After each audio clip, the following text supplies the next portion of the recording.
Vice President Sara Duterte kinundi na ang marahas na pagsilbi ng warrant laban kay Pastor Quiboloy. Narito ang kanyang official statement. Mga kababayan. Hindi ko tinututulan ang implementasyon ng anumang warrant of arrest na naayon sa batas, ngunit kailanman ay hindi katanggap-tanggap ang paggamit ng dahas laban sa mga inosenteng mamamayan at mga deboto ng Kingdom of Jesus Christ Koich.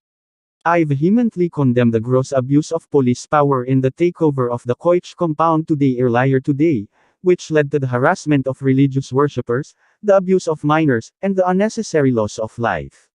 These acts are not only a blatant violation of constitutionally protected rights but a betrayal of public trust that we, Filipinos, place in the very institution sworn to protect and serve us.